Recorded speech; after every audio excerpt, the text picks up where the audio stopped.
this just in case. Okay, so this is our first pilot interview for our GSU students. Refugee migration narrative, oral history, right, through your object. Yeah.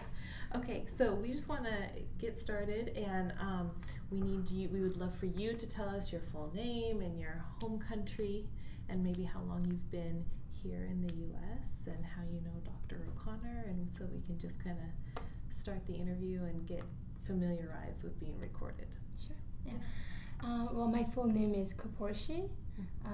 When I came here, they split my name, first name as a Kpor and last name is Shee.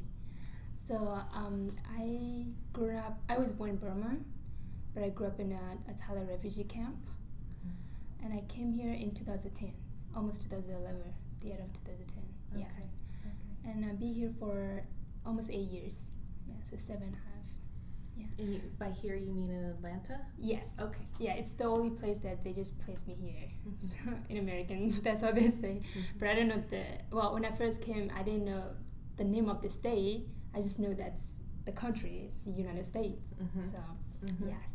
And how I met Dr. Connor is when I first started JJ Premier College. I met her through the English class 1101. Yeah, and I took her class. She was the first woman that I feel like amazing professor, and I feel like there's no one other like her. I met a lot of professors before I started, but they're not. They care for student, but not as much as her care about her students. It's what year do you think it was that you had? It was 2016. That's where I started volunteering in Emory. Well, that's when you were in my class. Yes, and I was wondering how can I volunteer in Emory, or any other hospital. So when you make me feel like welcoming in this school, and you talk to me and you feel so comfortable, and I don't feel like afraid of asking her. But I did feel afraid of asking other professor, which is I'm not comfortable talking to them. But she's just. I don't know how to describe how amazing she is. She just makes me your smile is saying a lot right now. Yes. Yeah. And when I just talk to her without be afraid or frightened, Usually Korean people like us, they're super quiet. They don't really want to talk to people because they feel like their English is very poor and they're not speaking fluent, and if they make a grammatically incorrect, they'll be so embarrassed. So that's why I talked to her, and she found a way. And since she already know here, and she was born here, so she knew what are the processes to get me into volunteer in other places. So that's how I get into Emory Hospital, which is a volunteer for the summer. Okay. And she helps me through the process. Well, tell Ashley what you asked. You came to me one day and you asked me. You said. Yeah, I said, did you know if I can volunteer in a hospital? In a hospital, yes. She said, is it even possible? Yeah, I was thinking if it's possible, because people like me probably they weren't accepted because I didn't speak good English, and especially I'm from my background is very, very poor, refugees, people who are not educated. When you think about refugee, for us, my culture side, they're not educated people. But if they're from Syria side, I don't know, but they're more educated. But us would be displaced for the country for so long, so we didn't have the opportunity to go to school or to get an education. So all we try for our whole life is just to survive. So that's the only thing we did. Right. So that's why I don't feel like people will need me to volunteer. Even I'm so willing to do it, Yeah. I'm really, really want to do it. So what happened when you volunteered? So we got her hooked up with the Winship Cancer. Yeah. It's a good hospital. institute. Yep. Yes. And the internship program was mostly pre-med students from Emory. Yes. And who ended up being their favorite? So when I started volunteer, when we introduced ourselves and I say that I'm a refugee, people didn't know what refugees is. So I say I was born in another country, and I was disciplined. It was pressure by the government, so I came here to the refugee, and I was the first refugees actually out of the start from the volunteer. Then people, none of them heard about refugees, and when they saw me and my director, she was like, "You're the first refugee ever." Then it was like because she didn't know refugees at that time, and she didn't know who. I was the first Korean, so actually volunteer in the Emory Hospital. So that's what they started learning about who I am a little bit. And then later on, I volunteered for 4 months for the whole summer, and I can't quit. I talked to my director. I was like, I love this, but I want to continue on. And she was like, oh, we will love having you here. So I'm like, really? I was like, yeah. So that I was asking her if I can get another opportunity because I know how to do all the stuff that she wants me to do, and I want to learn more. Even volunteer, I love to do it, but I want to do more, like helping, like hands-on for the patients. I want to do this because, and then I bet you're really good at it. Well, I try because I love that's like my passion. So I can tell. So she transferred me to Maintown for the Emory over there in the Maintown, and this nurse, her name is Diane. She teaches me everything. She let me to see everything. Even I'm just a volunteer, I don't think I'm allowed to do such a thing, but she'll let me do it because I'm like, I really want to do it. One day I would do it for sure because I really want to do it like hands-on or do stuff like blood pressure or like vital signs, stuff like that. And then she'll let me do it, and I'm like, wow. And the patients are so kind. They'll let me do it. Yes. I was surprised because I don't think patient would be like willing to let you do it this if you're just a volunteer, you don't have degrees or stuff like that. So I don't think they will let me do it, but they're very kind. So they will always let me do their vitals, but they would play around with me. They would be like, no, and I was like, oh, okay, then I want to do it, but they would say yes later on. So I like their attitude and their smile all the time, even if they're patients. Patients usually wasn't like that. They always they'll feel angry. But when I see that, I saw their joy, their happiness in their hearts. It's just I can see that through the smile whenever I keep talking to them. So is Diane an IC nurse? She's not. She's radiology oncology nurse. Okay. Wow. So yeah, so great. I get to see all the X-ray and all the fancy stuff. But she told me don't go there too much because it's not good for a woman. Oh, okay. I need to go say hi to Obi really quick. Can we keep going, please, and then I'll be right back. I'm just going to get him set up. I'll be right back. All right, so let's talk specifically if you can tell me, because we haven't talked about this. I love that you explained your name part. In Karen, do you have just one name? Yeah, we have individual names. But you don't have your father's last name? No. So you're just Kpor Shee? Yes. Okay. Tell me about where you were born. I was born in Burma, and it's a small village with only 60 houses. Do you have a name? We call it Yisha. Yeah, but me and my family, my older sister, were born in different place. But it's different village, but the village is only between one river. So the other side is Yisha, the other side is Chasivo, which is my dad's village. So why two places? Did you guys move or? No, actually it was very close, but it has just different village. We name it different village, named differently, because my mom was born in Yisha and my dad was born in Chasivo. That two villages don't really like each other because they always judge each other by the name, but they don't judge people, but they judge the name. The name is weird, and because Chasivo it's more fancy and people live there more a rich, I would say middle class, and people who live in Yisha is poor, don't really have money, just to survive. So let's talk about your path. So we're going to talk about your trip to the United States, which was a long trip and took many years. But tell me, from that village, each movement that your family made, what happened? So I would tell you when I first travel, or not travel, when I was born in Burma, but then you may tell you about what I experienced before I leave, or well, we want to talk about you, right? Kpor Kpor Shee, which I have to start Yes. calling you, right? Right. And you didn't get those bags yet, right? But Yes. take me on the steps to get out of your village Okay. to the refugee camp. Like when you got those bags, tell the story of how you got to where those bags are and how you got here. Okay, so I will tell you before I left Burma. So at that time I was 8 years old, and in 4 a.m. in the morning, I still know that because usually the rooster, they will make a sound and they will say, oh, it's this much like time, and my parents would say it's 4 o'clock, we need to leave, and then I packed a few shirts, and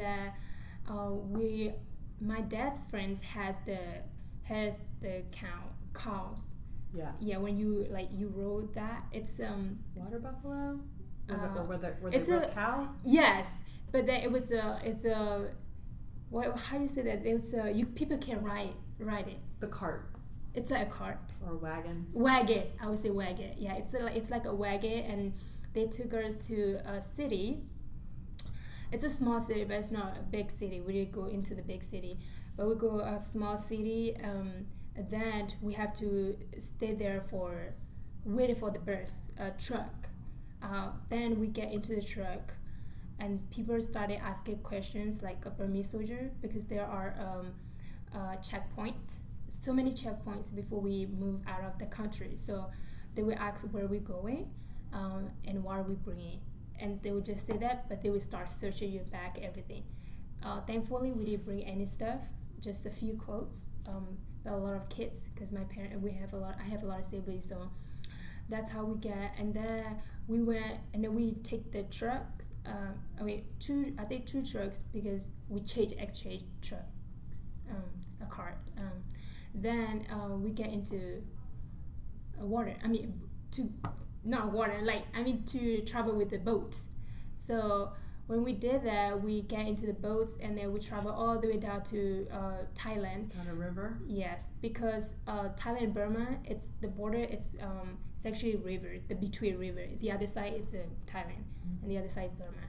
So we take boats, and it was really hot at that season. It's a summer, so either we went there. There's a lot of people that we stop going into the camp, because the Thai government, they don't like people go in there to be a refugee over there. Of course, if their country has a refugee, their name probably wouldn't be good. So of course they don't want, and they don't allow people to go over there. But my dad, for us to survive, he tried to sacrifice himself. He was like, you can let my kids go, and I can stay here, But I guess the leader or the manager was over there. It was looking at us in the boat. It was like, all the kids are so small in the hot season, and so they allowed us to go into the camp. It was 2004. It's in 2004 at that time. Right. I still remember the date. I know. Yeah, because I feel like it's so it's the biggest event that it can never disappear. You always remember that. We went into the camp, no house. We stayed in people's house at that time, and my dad started build a house, build a small house, and then we all live it together. After 4 years living in a camp, after 5 years living in a camp, we applied for Australia, and we thought that we were gonna get it, but unfortunately they told us to bring more paperwork for that documents, but my parents wouldn't be able to do it because they're not educated. So did you have any papers with you that you had brought from Burma? From Burma, I did have. Well, I just have pictures. Just pictures. Yeah, just pictures. There's no documents. We just travel like that. There's no. It's just you try to escape. Why you have to You can't carry anything. You can't. Yeah. If you carry something, they will see it. Yep. And they will search your bag, so they can see everything. So we didn't carry anything pretty much. Not even food. Yeah. Yeah. So no Australia. So in Australia, we got denied. Yay. So yes, and we thought that maybe it's not God's plan, and that all the Central the USA came to the camp and accepted people to come to America. And when my mom heard, was like, my parents they was like, it's the roof of the country. It's like, roof.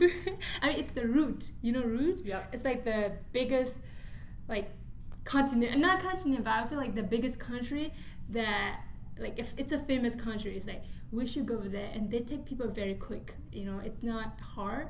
When you apply, you will get it immediately. So when my dad applied through the IOM, all we did was just put our name if you want to go, and they put your name. But a few times over there, we have to take a picture of the UN. It's called UN picture. It's for the family, and it makes you become like, so people kind knew. Those are the pictures that you brought. Yes, to the yeah, that's what I presentation. brought. Yeah, so that's me. I allow, like, my family and I allowed to come here, because we are not new people who are coming. We are old. We live there for long. That's why we are been permanently. displaced Yes, for a while. right. So so that how they bring us here is through IOM. The IOM, how they do that is we have a medical check. We have medical check in a Mesa. It's in a Thailand city. It was really beautiful. It was like my first time being in a city ever. It was like, wow. So I always want to go back and see it. That's what I feel like. And when I went there, we stayed there 1 week for a medical check, and everything looks perfect and nobody's sick. So we came back and we heard our name, and they had the big microphone in the camp. And they would say, like, whose name is coming. If the person's name on the list, then they're allowed to go to the US. Then my dad heard his name. He was so shocked. I was like, what? And our family was so happy. At the same time, we were nervous because we didn't know what that place is.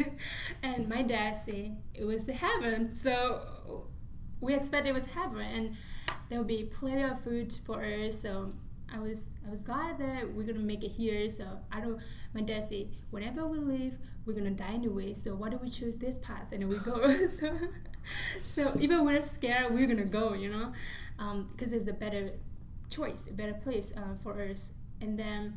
So did that bag from the IOM? Yeah. Did they come to you and say, here's all your things? What did they do? How did those? Yes. So those bags came from Thailand. Yeah, I went back. It came from Thailand. So after we got a medical checkout, and then our name is on the list, and we're allowed to come, when we came back again, so they come to pick up in a camp with a big fancy car. It's just better cars than we usually ride. It's like a truck that outside is it's a hole, so you can get wet if it's raining, but there's better cars, so you went inside the car, and it was so fun. It's the happiest moment ever because we get to ride really good cars inside, but it was a little bit sad because our friends are set off to the destination that we have to go inside the car and go to another place, to the Mesa.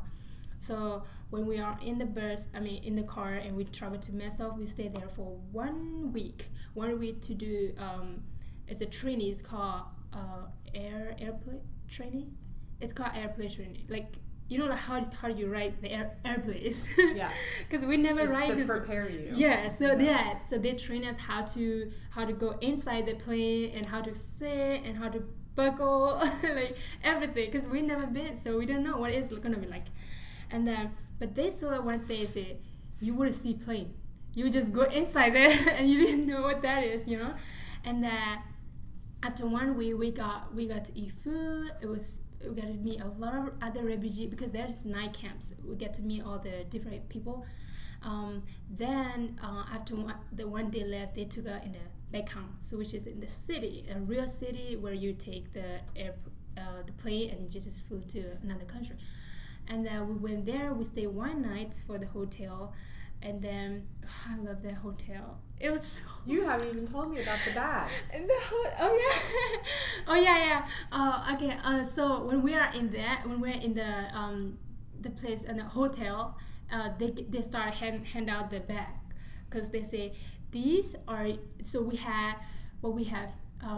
We had the airplane tickets. Mm-hmm. We have airplane tickets, and they saw what we have inside, but they said don't take it out. So when we go everywhere we go, just raise your hand with the bags because we did speak had English. Your IOM bag. Yes, so that's how the trainers and they just say don't take off any of the documents. Those documents are very important. If you lose your identity or stuff like that.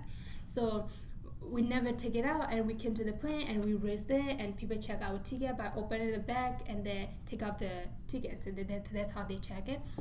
And I thought we got lost somehow. I think we went in. Well, now the other bag, did that come from Thailand too? Oh yeah, that one they gave us it before we came here. So In where? in Thailand. So you didn't have any in the camp. suitcases. No suitcases.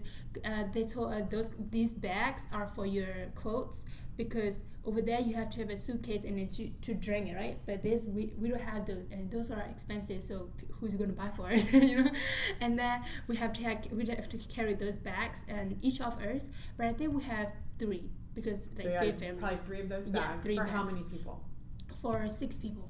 And, Yeah. and so that was everything that you owned in the world. Yes, In those 3 bags. that's all clothes. Yeah. And that was it. Yeah, That's that all you was could it. take. Mm-hmm. And so you had just enough clothes for your family. For everybody, yeah. And some pictures. You had some Yeah, pictures? we carry some pictures because Yeah. inside the bags we put pictures and clothes, Did you take anything some else? snacks. Some snacks? Yeah, I brought it because they say America did have this kind of snacks. So we were worried because we're gonna be starving. Was there And we any- are starving. What do you mean we are starving when we are on the plane? You didn't eat anything? We don't know how to say it. We don't know how to ask. Oh, you told So me we that. are starving. So we get those snacks from our bags. So you didn't eat because you didn't know how to ask for food? Oh, actually, we did have some. Like my parent carried the boat bag, the small boat bag for snacks a little bit. But the big one that I brought, they would send it. I don't see them until I came to America.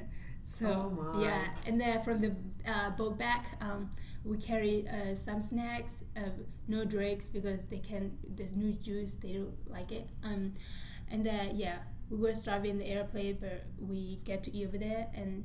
Because of our snacks. So now you have both of those bags. Yes.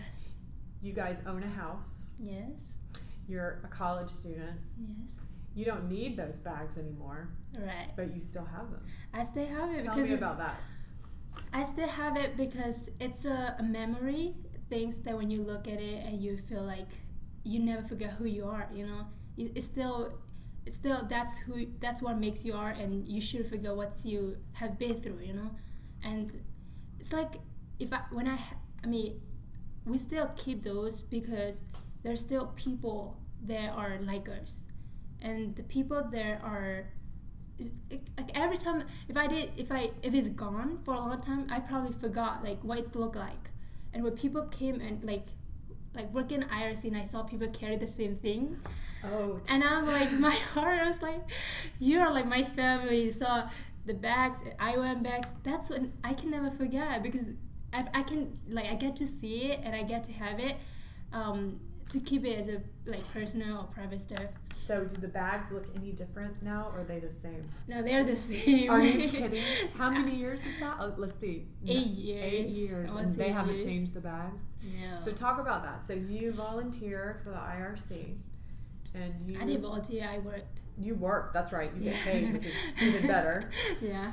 So you work with families just arriving, and you Yes. see their bags that look just like that? Oh my gosh. So my first day at work, I was assigned to pick up a client at the airport. And when I went there was 6 family members, almost like my family. And when I see that, when they saw me, they would just clap their hands. I was like, I never expected we would meet a Korean interpreter or Korean. We see Korean here, you know? And they brought the same bag. So Was there a Korean interpreter for your family when you arrived? no, I did not have. It was when I first saw it. It was Burmese, and we barely speak. I barely speak Burmese, so I didn't understand what they say. Was that scary? It was so scary. And my first day, it was because the plane is already like we already feel dizzy, and it was scary when we get out. We just see people like everywhere, like mixed. It's like we see like different people, like different culture. They wear like different clothes. It was because it's unique. It's a place that we came from. It's just one group of people. And then a Burmese person. We don't see Burmese. Yeah. It's in a Korean. Actually, it's just a group of ethnic groups there. That's why you don't see really Burmese and Korean like mixed together. You don't see, because they stay in a different district and they don't even go across each other. Yeah. So you saw the IRC families with the same bags. Yeah, and I feel like, oh my gosh, it's like, so it reminds me of my first day when I just like land to this country. It's like, wow. But I'm glad when they mentioned it was like, we're so happy to see you here. And I'm just teared up. I was like, wow, why if I feel like if I see Korean people before I came here, I'll feel way more like safe and like started like chatting and talking, and we just started chatting and talking, and I told them like, you'll be safe here. They were a little bit scared because they were so worried. They asked me so much questions. They were like, what's gonna be like? Are we gonna be okay? Like live here? I said, you're the perfect person for them. Of course, yeah. I have been through. I experienced all those stuff, and I knew how scary they're gonna be. So I told them, you don't have to be afraid. To not be scared. Have question, ask. That's pretty much that. And they was like, oh, I feel much better. They were like, I feel much better. And I was like, yeah. And I was very excited when I first see them start working with it. That's why I love working with refugees. I know you do. This makes me very happy. Tell me, so where do you keep those bags at home? Well, we still keep the documents in the bag. We had. So did you take the documents out of the bag before to bring I it came here? Yes, of course. We still have all the document, like travel document stuff. Well, we looked at some of it for the Fulbright. Yeah, but not the actual travel document that you have to see refugee stuff. Yeah, I'll show you one day. Okay. Yeah, it was our picture on it. It's each other's. Yeah. All right, let's talk about the last part of the travel story. What did you leave behind in Thailand and Burma that you wish you still had?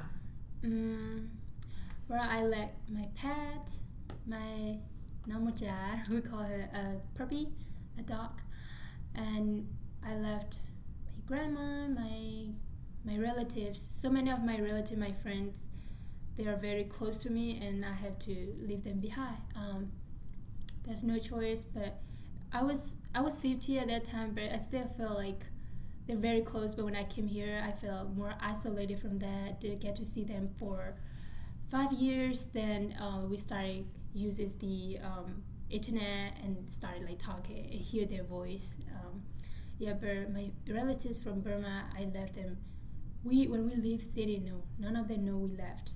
Does it bother you when people say you're Burmese? A little bit, yeah.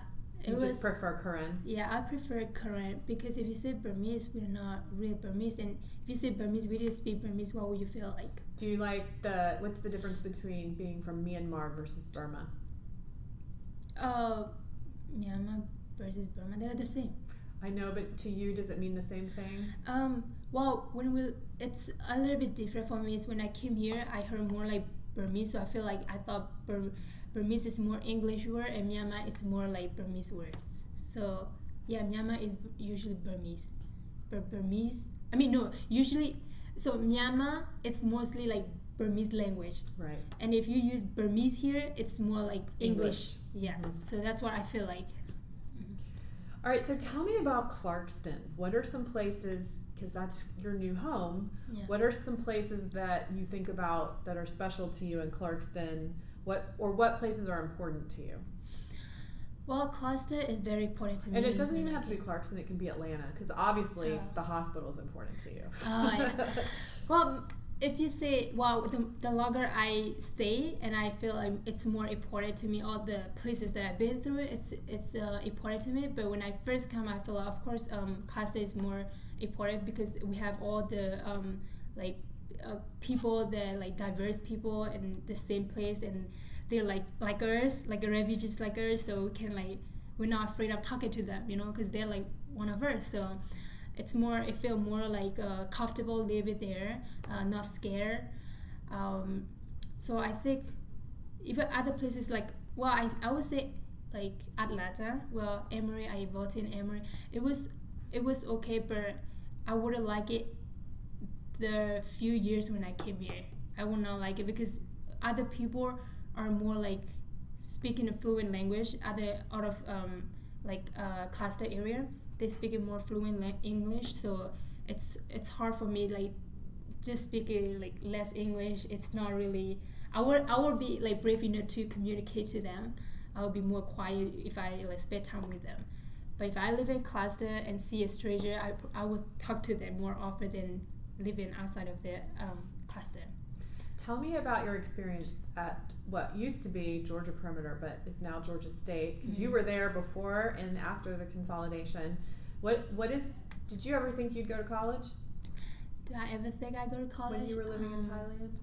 Oh no, I have no dreams of when I was over there. No hopes. I never thought I would be able to go to college here when I was in Thailand, because when I saw people over there, they just grew up and marry and work like farming. I would be one of them like that one day, and I never had hope and dreams until I stepped here and I go to Tucker High School, and my life is completely changed. It's like the whole thing changed. It's like I started like there was people asking me, what did you want to be when you grew up? It's from Rare. That's the school that I went. Group. Yeah. Mm-hmm. So then it changed my life. It was like, then I think, well, what do I want to be when I grown up, you know? And I look at both sides. I look at my mom, because in camp, I also want to be a nurse because I saw nurses when I went to the hospital and what they did. It's like I really interested, want to do this kind of stuff, you know? And I already want to be there. So when I came here, when they asked me a question, I think about my previous people who are living in refugee camp and how they work. They have very lower education, but they can still help people, like nurses stuff.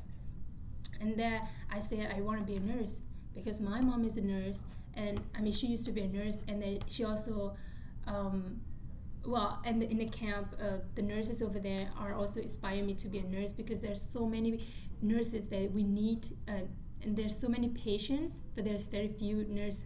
So I want to like be the other hands for them, like to like at least help with something that I can do. So you were at Tucker, and then you started to think about that you could perhaps do that, and then talk to me about when you started college. Yeah, when I went to college, I feel like I was lost the first time. So the first time I tried to apply by my own because I pulled out some application from GPC. I don't know how to read completely after, even though I graduated from high school, I feel like still not really like fluently. I don't know how to read like really fluent. So I started read words and I stay searching Google and like translated to Korean, and I read a little bit and I fill out my names and application stuff that they need, and then I have Priska who helped me to finish on my application because I can't finish it. So Priska helped me to finish on my application with my financial aid, and I went to college and they told us my application is not completed and I need to take the COPIS test. And I went there and I take COPIS test. They say I passed, but I still need English to complete my courses. But I need so much English classes. I'm like, what happened? I think you say I passed, but I still need it.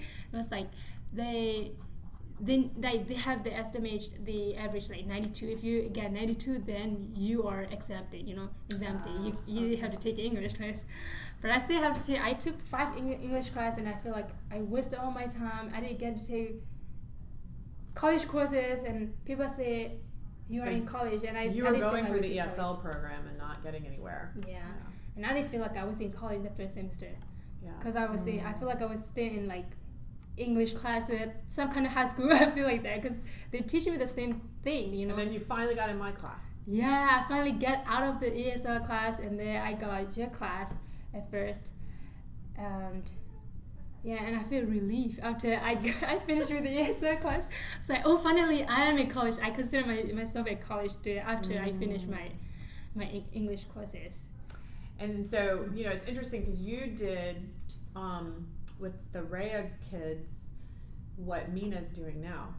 right? Mm-hmm. Because if you hadn't had somebody to help you get through, even though you had a high school, a diploma and everything, and probably people around who are going to go to college, you still couldn't get through the process. No, I would definitely cannot get to the process without somebody else helping me to finish. And now you help people get through the process, right? I helped one of the Korean two guys to get into, two guys, and they were like me, and they didn't know how to read. They know how to read, but they didn't know how to translate it to what is it to fit it out. What does it mean? Yeah, so I helped them since I already been there and I knew it.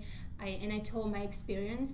You have to read and then just like search the meaning and just do it like that. You have to find out like that. And I try to do one of them complete it and go to college, and the other one's is still in the process because he's a 12th grade right now.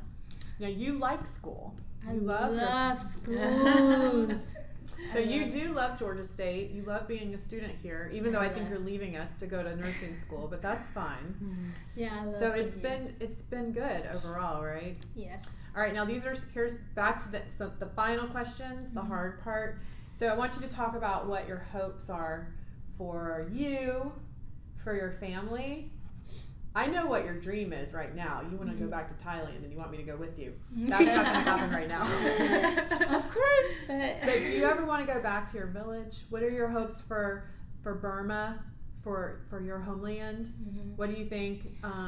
What do you think about when you think about that? So, I have been thinking recently that I want to go back to my village, Yesha, and I want to teach people over there, the kids, they need to grow and not just farming, because everybody grown up there started farming. Yep. And I don't think that's the only way that you should do it. And I want to go over there and I want to give them advice. I want to encourage them that you have hopes and you still have people that are going to help you. Even if I want to be there to support them, you know, even if I say I want to do it, I want to support them, that I'm, even if I say it, I'm still be there for them to like lead them how they want it. So they'll feel confidence that, oh, she's gonna be our mentor. So we can still like see our future. It's not just you just told the people to do that and you left. I don't want to be like that. So I actually want to be over there and like at least like lead them, build a. Well, I know they already have school, but I want to be more like supported to them, and be there for them and just give them. I want to tell my experience here and how the U.S. opened up my eyes, giving me opportunities to go to school and to complete my hopes. Even though I was born there and I have no hopes, still one day you never know it's gonna happen, you know. So here's the harder question. We talked about this a little bit at the Fulbright conference. So you're an example of how it can work well, how refugees can be welcomed to a community, and how you can just become a part of it. You can become a leader in our community, right? You came from somewhere else and you're a complete success. And so we have the refugee crisis is not getting smaller, it's getting bigger, right? So what would you tell the world or governments or the UN or the IOM? How can we make more of you? What's the solution to the crisis? How do we do a better job as world citizens taking care of refugees? Connections. I think connections is the biggest root that we can start build up, and that hold each other's hands, that we can do this together, you know. I mean, by ourselves, definitely not. It's not gonna happen. But if together, work it together, I'm sure it will happen one day. It's not gonna happen right now, but in the future, for sure. You know, in your grandkids, it will happen for sure. I mean, it takes time that this will change. So I want to encourage people that when they think of refugees, it's not just something that they're just refugee like us, but it doesn't mean we can look down on them. It's just we need more encouragement. If we have encouragement, we will get through it. That's right. Yeah. And you're the perfect example of that. Thank you. It doesn't take, you encourage me now. I don't have to encourage you. Yeah, now I feel like I have more encouragement already, so I can stand now. I can be independent to stand up and encourage what people down there like when I Mentor first came. people. Yeah, like I want to encourage more people that they can do it, because I have met so many American friends. The encouragement everywhere is where I go. Like, One last story. What happened recently when I made you check your grades? I feel like because you're more like so professor and more like mom and someone that already knew my situations. So when you first see my grades, I feel like, oh, I need to work harder. She look at my grades, because I haven't seen. My parents never check my grades, so it's like I have to be independent for my whole life after coming here, and I have to do whatever I want, And they will never like not control me. They never give me advice. They've never been to school. How would they know? Right. Yeah. That's absolutely true. Yeah. So that's what after you checking my grades, and I realized I need to like put my work behind and start like focus on. It was early in the semester, and I asked her how she was doing, and she hadn't been on iCollege to look, so she logged on and she went, oh. But then what happened by the end of the semester? Oh my goodness! What happened? It went up. I got the last time I got 90, and the other was like 93, and I was like. I was so. It's just because she was volunteering, working at Stone Mountain. Like the word was all over the place. Yeah. And I'm like, how much time is she spending studying? We're just gonna check. And Yeah, then she I pulled it never off did. fine. I never, Wow, honestly, you're getting I A's. don't study. She also manages her whole entire family's household. So I want she to. takes care of everything. And you take care of so many other people in your communities. How too. old are you? I'm 20. I just turned 23. Yeah. Happy Yeah. birthday. She did just turn 23. I just had a birthday party. Yeah, I was very glad. I made it out. I never expected we're gonna have my family's gonna be here and survive. My whole life I was thinking about farming, like. Oh, my parents will always say that to me. But like, What did you grow? Like rice. I know. Like Rice. you know rice. When you like start growing, and then they have it's like a grass, Yep. and you have to go and put it out. My dad, you're gonna be like this one day for sure. And I'm like, I don't want to be like that, but because people who did that, all my cousins in the Burma, they were like that. So what are you gonna be? What's your dream job? I don't want to be like farming. No, what is your dream job? We talk about this all the time. My dream jobs? Yeah. It's nurses and helping people. That's What kind of nurse? Where? RN, like registered nurse. Where? So I want to go back to a refugee camp in Thailand, and I want to work over there, and I want also not just work, but I want to advise people over there, and I want to train them. I want to tell them about how I learned here. Science here, it's so huge over there. They don't learn science like I know they know wash hands, but they don't know what disease is gonna cause. I want to learn. I really want to like teach them how like those. When after I took lab class, it was so disgusting when I saw it. Like how many times you wash your hands, but it's still like so dirty. I just want to tell them how much I have seen those, and it was amazing. Mm-hmm. You never know because you can't see through like naked eyes. You can't see it, but you have to use some kind of ingredients to see expose it. I really want to like tell them so they can be careful with their stuff and take care of their health. Because I remember when I was in the camp, I played with the monks. Sometimes I eat it. I'm sorry, but I did. I was like, because it smells so good. I feel like that. But yeah, I play with mugs and like dirty stuff until I was like 14. And people was like, and they say you're supposed to be date. But I don't know. I don't even know how to date. I'm just, okay, I make too much. I go too far. I know, you'll never stop talking, right? I don't know. I love talking. You tell good stories. Yeah, you tell me. You didn't tell the milk and honey story. Oh yeah. When I came here, I thought my dad said, in this place there's gonna full of milk and honey. Yeah, the land of milk and honey. Yeah, what's the name of it? She really thought that was what was gonna happen. Yeah, that there was I was so excited. So you got off the airplane, and what did you tell your dad? I was like, I step on the earth. She said, "This isn't milk and honey." Yeah, I was like, he was like, yeah, you not get there yet, but when we get there, it was New York. When I asked the question, it was in New York. Is that where you landed? Yeah, and my dad was like, we didn't get there yet. And then you got to Georgia. Yeah, and then we get to the house and it's still like, but I get to stay on the sofa, which is like, oh, so comfortable. We keep jumping on the sofa. I was like, oh, so soft. And we loved it because we never had this kind of stuff before. Yeah. It's very expensive and we never had furniture, no tables or chairs. We slept on the floor and we came here. You know what's funny thing? They bought the IRC agency, they bought a bed. We don't know how to sleep on the bed. Mm-hmm. It takes us a few months to come back on this. Like, we slept on the visitor room, on the floor. But it doesn't look good. People say that because our blankets are on the floor and people say, how'd you sleep like that? They brought you a bed, but nobody sleep on the bed. So we have to learn how to sleep on the bed. It doesn't make your back feel comfortable, but after a while, it makes you feel comfortable. And it's pretty funny, but we start learning all the stuff, which is pretty cool. Mm-hmm. Yeah. Well, I think